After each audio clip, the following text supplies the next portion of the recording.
ஆண்டவர் இயேசு கிறிஸ்துவுக்குள் எனக்கு அருமையானவர்களே, நம் ஆண்டவர் இயேசு கிறிஸ்துவின் நாமத்தினால் உங்கள் அனைவரையும் வாழ்த்தி வரவேற்கிறேன். பிரியமானவர்களே, பொது காலம் 18வது வாரத்தில் வருகின்ற வெள்ளிக்கிழமை நாம் கொண்டிருக்கிறோம். இன்றைய வாசக பகிர்வு சிந்தனைக்காக நமக்கு கொடுக்கப்பட்டிருப்பது முதல் வாசகமாக எண்ணிக்கை புத்தகத்திலிருந்தும் நற்செய்தி வாசகமாக மத்தேயு நற்செய்தியிலிருந்தும் நமக்கு செய்தி கொடுக்கப்பட்டிருக்கிறது. இதிலே மோசே இஸ்ரவேல் மக்களை பார்த்து நம் ஆண்டவராகிய கடவுளுடைய அருமையும் பெருமையும் சொல்லுகிறார். இந்த உலகத்திலே நீங்கள் இப்படி ஒரு கடவுளை பார்த்திருப்பீர்களா?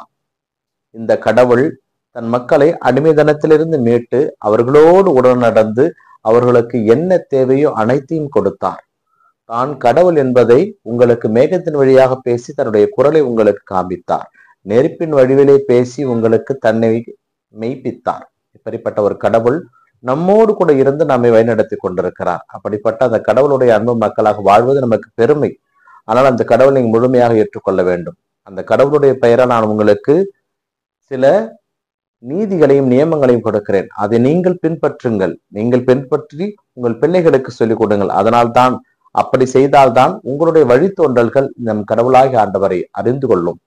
இந்த கடவுள் உண்மையுள்ளவர், உயிரோடு இருக்கின்ற கடவுள், நம்மை வழிநடத்துகின்ற கடவுள். அவரை நாம் ஏற்றுக்கொள்ள ஒருபோதும் அஞ்சக்கூடாது என்று அந்த இஸ்ரவேல் கூட்டமைப்பினருக்கு மோசே எடுத்துக் கூறுகிறார். ஆனால் இன்றைய நற்செய்தி வாசகத்திலே நம் ஆண்டவர் இயேசு கிறிஸ்து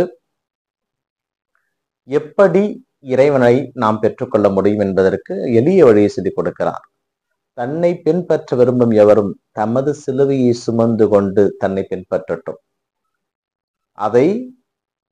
அந்த சிலுவையை சுமக்கின்ற பொழுதுதான் அவர் என்னுடையவர்கள் நீங்கள் என்று அழைக்கப்பட்ட தகுதியில் அவர்கள். ஏனென்றால் அதை சுமக்காமல் நீங்கள் செல்லுகின்ற பொழுது என்னுடையவர் என்று நீங்கள் சொல்லப்பட்ட தகுதியற்றவர்கள். ஏனென்றால் உங்களுடைய உயிரை நீங்கள் காத்து கொள்ள விரும்பினால் என்னுடைய அருளை நீங்கள் இழந்து விடுவீர்கள். என் பொருட்டு நீங்கள் உங்கள் உயிர்களை இழப்பீர்களானால் நீங்கள் ஆசிரியர் நிரம்ப பெற்றுக் கொள்வீர்கள் என்ற ஒரு அழைப்பை அவர் கொடுக்கிறார். கிறிஸ்து மிக பிரியமானவர்களே, அருள் இல்லாதவருக்கு அவ்வுலகம் இல்லை, பொருள் இல்லாதவர்களுக்கு இவ்வுலகம் இல்லை என்று நாம் கேள்விப்பட்டிருப்போம். அருள் இருந்தால் விண்ணகம் செல்ல முடியும், பொருள் இருந்தால்தான் பூமியில் வாழ முடியும். ஆக நாம் எதை தேர்ந்து கொள்கிறோம் என்பதுதான் நம் வாழும் முறை இருக்கிறது. இந்த உலகில் நாம் வாழ வேண்டுமானால் இந்த உலகம் மாயை, இந்த உலகம் நமது நிரந்தரம் அல்ல, இது நம்முடைய தாய்நாடு அல்ல. இந்த உலகத்திற்காக நாம் கடவுளை இழப்போம் ஆயின் காலத்திற்கும் அவரை நாம் மீண்டும் பெற்றுக்கொள்ள முடியாது. ஆக நாம் விண்ணுலக சார்ந்தவர்களை பற்றி என்ன வேண்டும்? விண்ணுலகிற்கு செல்ல வேண்டுமானால் கடவுளை நாம் பெற்றுக்கொள்ள வேண்டும். கடவுளை பெற்றுக்கொள்ள வேண்டுமானால் அவருடைய சிலுவையை நாம் சுமக்க வேண்டும். எது அவருடைய சிலுவை என்று நாம் நினைக்கிறோம் என்றால், அவர் நமக்காகப்பட்ட வேதனைகள், துன்பங்கள், துயரங்கள், அது அல்ல சிலுவை. இயேசு கிறிஸ்து இங்கே சிலுவை என்று சொல்வது அவரை ஏற்றுக்கொள்வதே ஒரு சிலுவை தான். ஏனென்றால் அவரை ஏற்றுக்கொள்ள முடியாதவாறு நம் கண்கள் மறைக்கப்பட்டிருக்கின்றன, நம் எண்ணங்கள் மழுங்கடிக்கப்பட்டிருக்கின்றன. கடவுளையும் விட காசுதான் முக்கியம் என்ற நிலையில் நாம் இன்று வாழ்ந்து கொண்டிருக்கிறோம். ஞாயிறு திருப்பலி, கடன் திருப்பலி. அந்த ஞாயிறு திருப்பலியின் போது உங்களுக்கு வேலை கிடைக்கிறது, சம்பளம் அதிகம் கிடைக்கிறது என்பதால் கடவுளையும் மறந்துவிட்டு அந்த காசுக்காக ஓடுகிறோம். திருப்பலி நடந்து கொண்டிருக்கின்ற பொழுது உணவு கொடுக்கிறார்கள் என்று திருப்பலியை மறந்துவிட்டு உணவுக்கு ஓடுகிறோம்.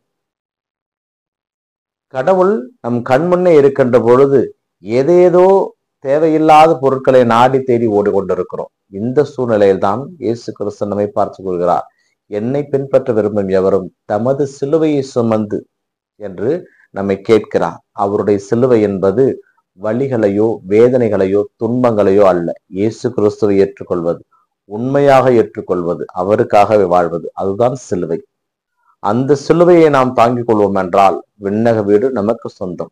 அந்த விண்ணக வீட்டின் பயணிகளாக நாம் வாழ வேண்டும் என்றால் கடவுளை அன்பு செய்வோம், அறிவிப்போம், அவரை போல வாழ முயற்சி செய்வோம். அதற்கான வரவேண்டி ஜெபிப்போம். இந்த நாள் உங்களுக்கு இனிய நாளாக அமையட்டும். இறைவனை சென்று வாழ்த்து தருவாராக. ஆமேன்.